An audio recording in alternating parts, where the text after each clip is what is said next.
Hello everyone, আসসালামু আলাইকুম। চলে আসলাম রকমারি পাকের ঘর থেকে।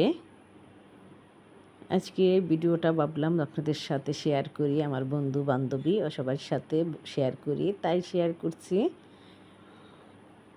কিভাবে বাদাম চাউল বাজে সংরক্ষণ করতে পারবেন।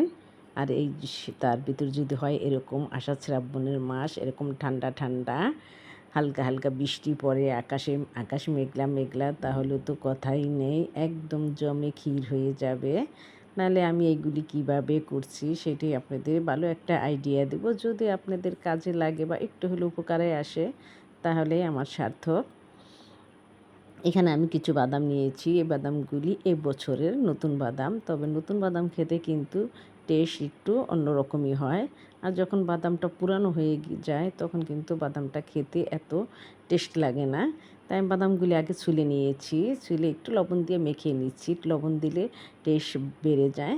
আর এখানে আমি 1 কাপের মতো চাল নিয়েছি, চাউলটাকে একটু লবণ দিয়ে, হালকা একটু লবণ দিয়ে একটু পানি দিয়ে মেখে নিয়েছি, তাহলে লবণটা চাউলের সাথে লেগে যায়।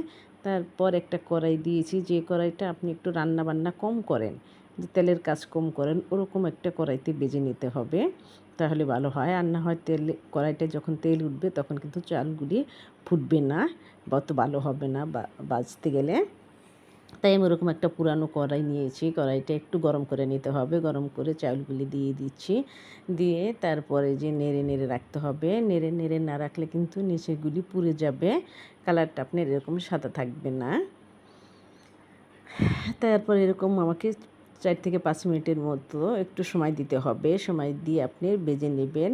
এরকম করে নাড়তে থাকবেন, দেখবেন যে চাউলগুলি ফুটে ফুটে উঠবে। আর যখন দেখবেন যে ফোটা বন্ধ হয়ে গিয়েছে তখন বুঝতে হবে চাউলগুলি ভাজা হয়ে গিয়েছে। এই যে দেখেন আমি ভেজে নিয়েছি, নিয়ে একটি বাটিতে তুলে নিলাম। এবার ঠান্ডা করব, ঠান্ডার জন্য অপেক্ষা করব। আর আমি বাদামগুলির সাথেও কিন্তু একটু লবণ দিয়ে ভেজে নিয়েছি, নর্মালি আমরা যে বাদাম যেভাবে ভাজি, তবে আমি বাদামগুলো ছিলে ভেজেছি। ছিলে ভেজলে একটু লবণ দিয়ে ভাজা যায়, তাহলে খেতে টেস্ট বেশি হয়। এটা কিন্তু আমরা কিভাবে সংরক্ষণ করব, সংরক্ষণ করে কিন্তু অনেক দিন রেখে খাওয়া যাবে। যেহেতু এটা কিন্তু আমরা অনেক সময় ডায়াবেটিস আলা মানুষ বা প্রেশার আলা মানুষ যখন তখন একটু কিছু খেতে হয় 2 ঘন্টা পর পর, তারা কিন্তু এটা যদি আমরা একটা কৌটায় ভরে রাখি 1-2 ঘন্টা পর পর, বা যখন একটু খেতে ইচ্ছা করে বা এরকম আকাশ মেঘলা থাকে, বিকেলবেলা জানালার পাশে বসে বন্ধু বান্ধব বা হাজবেন্ডের সাথে গল্প করতে করতে একটু করে খেয়ে নেবেন, দেখবেন কত মজা হয়। আর কি হয়, আমি যখন এটা নিয়ে জানালার কাছে বসে আকাশের দিকে তাকাইয়েছিলাম আর খেতেছিলাম, কোন সময় যে আমার পুরো বাটির গুলি শেষ হয়ে গিয়েছে আমি নিজেও টের পাইনি। আপনাদেরও কিন্তু তাই হবে, খেয়ে দেখবেন। আর এত মজার হয় কি আর বলবো।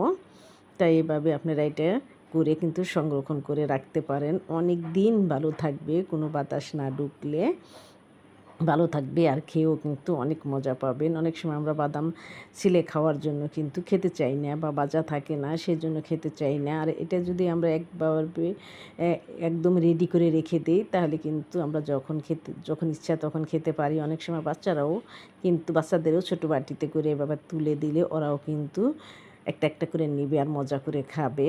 তা একবার হলেও ট্রাই করে দেখবেন কেমন হইলো আমার আইডিয়াটা। যদি আইডিয়াটা একটু হলেও ভালো লেগে থাকে ভিডিওটি শেয়ার করে অন্যকে দেখার সুযোগ করে দিবেন। আর আমার চ্যানেলটি ঘুরে আসবেন, সাবস্ক্রাইব করে পাশে থাকবেন। আল্লাহ।